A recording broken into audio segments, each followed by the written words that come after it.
چن کر یہ 21 شعر میں پکڑ کر لایا ہوں، ان کو میں لے کر آیا ہوں، اور میں یہ چاہتا ہوں کہ آپ ایک ایک شعر کا معائنہ کیجئے اور پھر مجھے یہ بتائیے کہ ان میں سے کون سا شعر اعلیٰ نسل کا ہے۔ ایک مرتبہ امام موسیٰ کاظم علیہ السلام کے چہرے پر مسکراہٹ آ گئی، کیونکہ مولا علم غیب جانتے ہیں۔ مولا تو وہ ہے نا کہ یہاں ہم اپنے لبوں کو جنبش بھی نہ دیں، لیکن مولا تو ہمارے دلوں کا حال، ہماری نیت سے باخبر ہے۔ مولا کو معلوم ہے کہ یہ مجھے بہانے سے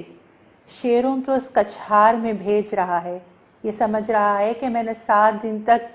ان درندوں کو بھوکا پیاسا رکھا ہے، اور اب جیسے ہی کوئی انسان جب اس کچھار کے اندر داخل ہوگا تو وہ 21 شعر اس انسان کے اوپر حملہ آور ہو جائیں گے، کیونکہ اس کے ذہن میں تو یہ ہے کہ امام موسیٰ کاظم علیہ السلام صرف ایک انسان ہیں یا صرف انسانوں کے امام ہیں۔ شاید وہ یہ نہیں جانتا کہ قرآن کریم میں پروردگار عالم نے ارشاد فرما دیا کہ کل شیء احصینہ فی امام مبین، کہ ہر ایک شے کو امام مبین جانتا ہے۔ یہی وجہ ہے کہ ایک مرتبہ پورے دربار نے دیکھا کہ جیسے ہی امام موسیٰ کاظم علیہ السلام نے ان شعروں کے کچھار میں اپنا قدم مبارک کو رکھا، ایک مرتبہ وہ 21 درندے کہ جو 7 روز کے بھوکے تھے، وہ 21 درندے کہ جو 7 روز سے بھوک سے تڑپ رہے تھے، کہ اگر ان کے سامنے کوئی بھی گوشت پوست کی چیز آ جاتی تو وہ اس کو چیر پھاڑ دیتے، لیکن جیسے ہی ایک مرتبہ امام نے وہاں پر قدم رکھا، وہ 7 کے 7 شعر اپنے سر کو امام کے قدموں کی جانب جھکا کر بیٹھ گئے۔ یعنی ایک مرتبہ امام کے استقبال کو وہ درندے کر رہے ہیں اور تمام دربار یہ دیکھ رہا ہے کہ یہ امام موسیٰ کاظم علیہ السلام کا ایک معجزہ ہے۔ جب بات معجزوں کی ہو تو یہی وجہ ہے کہ میرا مولا ایسا کہ جو فقط انسانوں کی زبان نہیں جانتا بلکہ درندوں کی زبان سے بھی مولا بخوبی آگہی رکھتے ہیں۔ ایک مرتبہ وہ 21 شعر جب مولا کا استقبال کر چکے، اپنے سر کو مولا کے قدموں کی جانب جھکا کر بیٹھ گئے، ان میں سے ایک شعر گویا ہوا اور گویا ہو کر کہتا ہے، مولا میں یہ چاہتا ہوں کہ میں آپ کی کچھ خدمت کر سکوں، بس مولا مجھے اپنی خدمت کا موقع دیجیے۔ خدمت اور امام موسیٰ کاظم علیہ السلام کی۔ ایک مرتبہ امام موسیٰ کاظم نے دیکھا، کہا اچھا تم ہماری خدمت کرنا چاہتے ہو؟ کہا ہاں مولا مجھے حکم کیجئے کہ اب جب میں یہاں آیا ہوں تو میں اپنے امام کی کچھ خدمت کرنا چاہتا ہوں۔ ایک مرتبہ امام اس شعر کی زبان میں اس سے گویا ہوئے اور کہنے لگے کہ شعر تمہیں کہاں سے پکڑ کر لایا گیا ہے؟ کہا مولا مجھے عجم سے لے کر آئے ہیں۔ ایک مرتبہ عجم سنا، ملک رے سنا۔ ایک مرتبہ امام موسیٰ کاظم علیہ السلام یہ ارشاد فرماتے ہیں کہ اچھا تمہیں یہ عجم سے لے کر آیا ہے، ملک رے سے آئے ہو؟ کہا ہاں مولا میں ملک رے سے آیا ہوں۔ کہا اگر تم ہماری خدمت کرنا چاہتے ہو تو آؤ میں تمہیں بتاتا ہوں کہ تم ہماری خدمت کیسے کر سکتے ہو۔ کہا مولا عرض کیجئے۔ فرمایا کہ آج سے کچھ سالوں کے بعد میری بیٹی فاطمہ قم کا سفر کرے گی۔ جب میری بیٹی قم کا سفر کرے گی تو ایک رات کی تاریکی ہوگی، اور اس رات کی تاریکی میں میری بیٹی قم پہنچے گی۔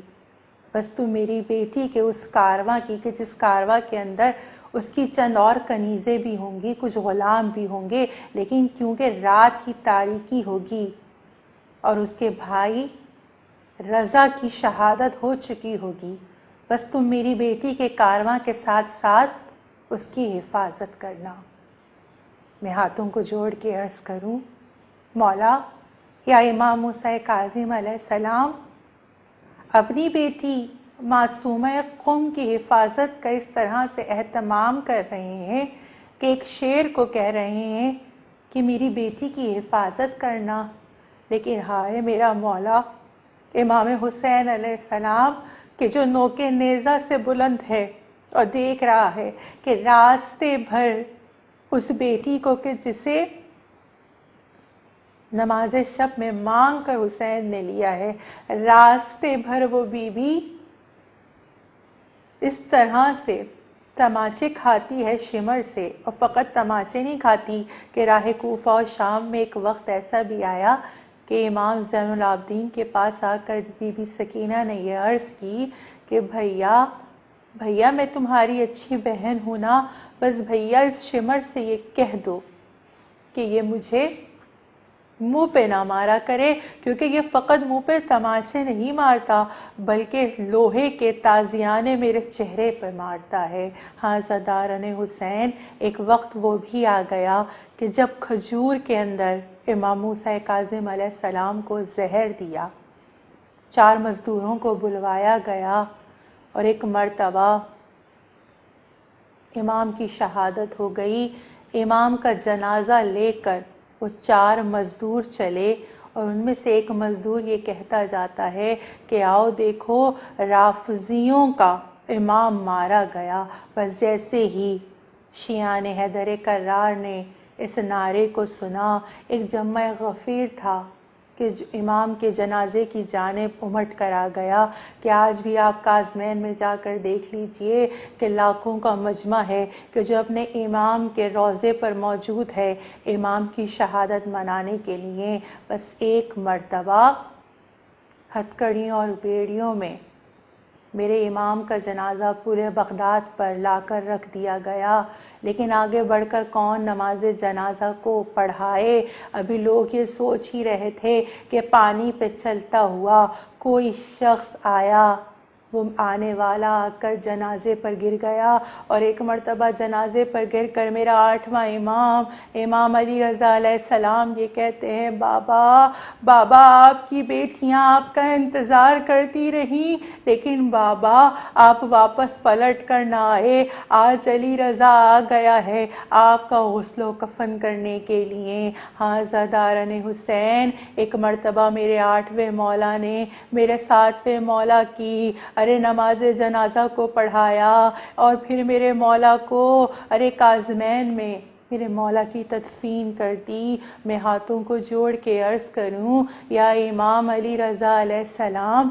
آپ تو بڑے خوش نصیب ہیں، جب اپنے بابا کا غسل و کفن کرتے ہیں آپ کے ہاتھوں میں تو ہتھکڑیاں نہیں ہیں، گلے میں طوق نہیں ہے، پیروں میں بیڑیاں نہیں ہیں۔ آئیے مولا ذرا کربلا میں آ کر دیکھیے، ایک باپ ہے، ایک بیٹا ہے، باپ کا سر نوکے نیزہ پر بلند ہے، خوشی کے شادیانے بج رہے ہیں، لیکن ہائے میرا بیمار امام سید سجاد دیکھ رہا ہے کہ پسر سعد کی حکم دے رہا ہے، گھوڑوں کی نال بندی کرو کہ ہم حسین کے جسم کو پامال کریں گے۔ اِنَّا تَقَبَّلْ مِنَّا أَنْتَ السَّمِيعُ الْعَلِيمُ۔